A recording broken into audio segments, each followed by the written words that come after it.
যদি তুমি এবাৰ মেট্ৰিক পৰীক্ষা দিবা আৰু অৰ্থনীতি বিজ্ঞান লৈ চিন্তিত আছা তেনেহ'লে এইটো ভিডিঅ' তোমাৰ বাবে অত্যন্ত প্ৰয়োজনীয় হয়।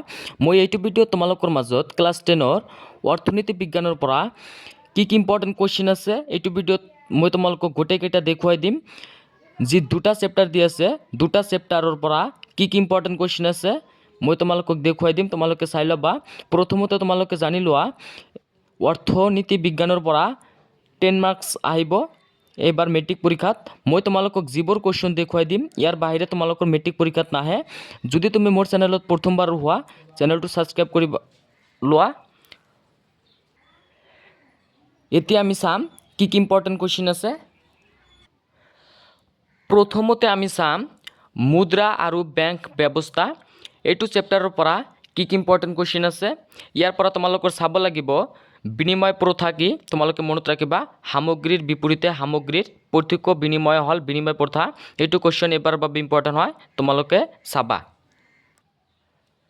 তাৰপিছত 20 নং পৃষ্ঠাৰ পৰা চাবা বিনিময় প্ৰথাৰ অসুবিধা। তোমালোকে মনত ৰাখিবা বিনিময় প্ৰথাৰ অসুবিধাৰ পৰা তোমালোকৰ মেট্ৰিক পৰীক্ষাত কুৱেশ্যন আহিব, MCQ টাইপ কুৱেশ্যন আহিব। কেনেকুৱা টাইপ কুৱেশ্যন দিব, তলৰ দিয়া কোনটো বিনিময় প্ৰথাৰ অসুবিধা হয়। তোমালোকে মনত ৰাখিবা, বহুত ইম্পৰ্টেণ্ট হয়। কি আছে, অন্যটো আছে সংগতি বিহীনৰ অভাৱ। তাৰপিছত 2 নংটো আছে হিচাপ নিকাচৰ উমৈহতীয়া এককৰ অভাৱ। তাৰপিছত 3 নংটো আছে বিভাজনীয়তাৰ অসুবিধা। তাৰপিছত 4 নংটো আছে মূল্যৰ ভাণ্ডাৰৰ অভাৱ। তোমালোকৰ চাব লাগিব, বহুত ইম্পৰ্টেণ্ট হয় এবাৰৰ কাৰণে। এই কুৱেশ্যনটো তোমালোকে চাবা, বিনিময় প্ৰথাৰ অসুবিধা। তাৰপিছত 22 নং পৃষ্ঠাৰ পৰা চাবা বিনিময় প্ৰথাৰ ক্ৰমে বিকাশৰ প্ৰথম পৰ্যায় বুলি ক'ব পাৰি। তোমালোকে মনত ৰাখিবা মুদ্ৰাৰ ক্ৰম বিকাশৰ প্ৰথম পৰ্যায় কাক বুলি ক'ব পাৰি, বিনিময় প্ৰথাক। আৰু এটা ক্ৰম বিকাশ দিয়া আছে। এইটো কুৱেশ্যন এবাৰ বাবে বহুত ইম্পৰ্টেণ্ট হয় দেই। বিনিময় প্ৰথাৰ ক্ৰম বিকাশটো বিনিময় প্ৰথাৰ যন্ত্ৰমান, অমৌদ্ৰিক ধাতুমান, ধাতু মুদ্ৰা আৰু কাগজীয় মুদ্ৰা। তোমালোকে মনত ৰাখিবা, ইয়াৰ পৰা তোমালোকৰ কুৱেশ্যন আহিব 100% চিয়'ৰ, বহুত ইম্পৰ্টেণ্ট হয়, চাবা।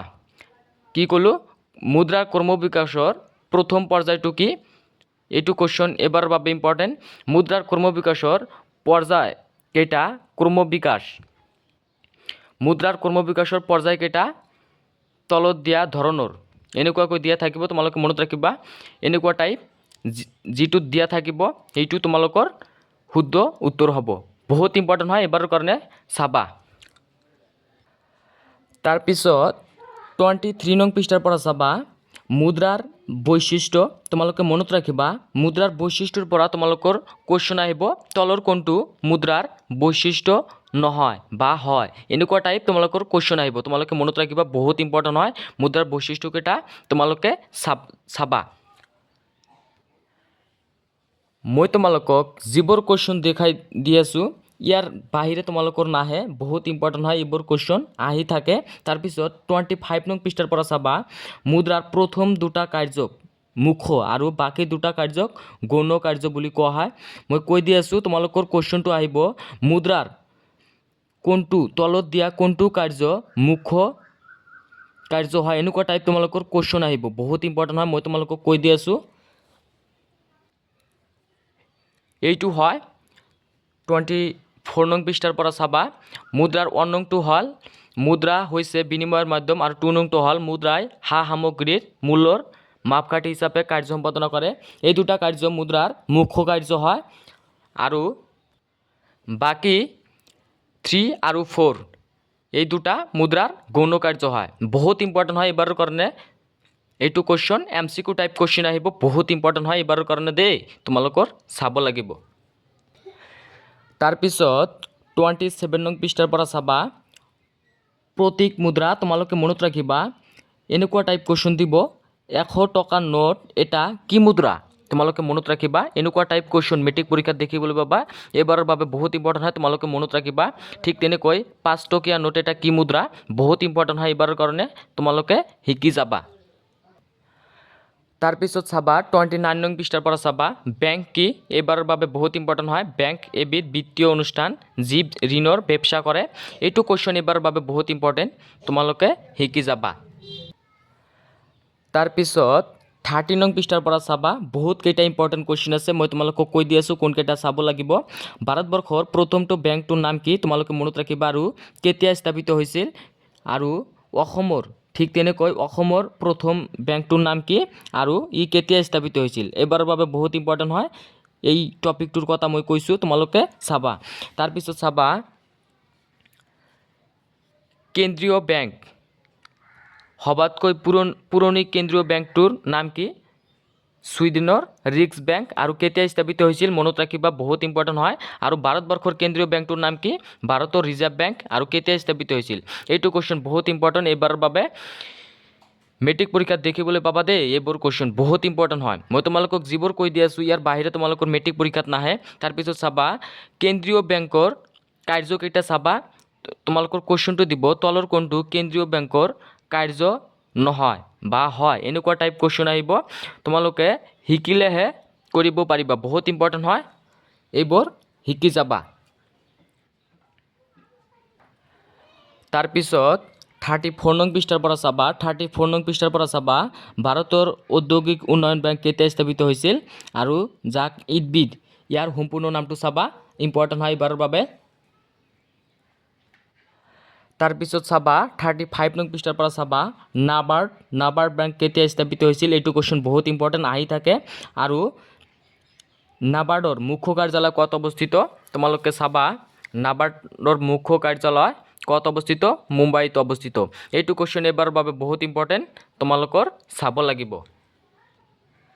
আৰু চাব লাগিব চিডবিৰ মুখ্য কাৰ্যালয় ক'ত অৱস্থিত, এইটো কুৱেশ্যন এইবাৰৰ বাবে ইম্পৰ্টেণ্ট হয়, চাবা, বহুত ইম্পৰ্টেণ্ট হয়। মই তোমালোকক যিবোৰ কুৱেশ্যন দেখুৱাই দি আছোঁ ইয়াৰ বাহিৰে তোমালোকৰ এক্সামত নাহে।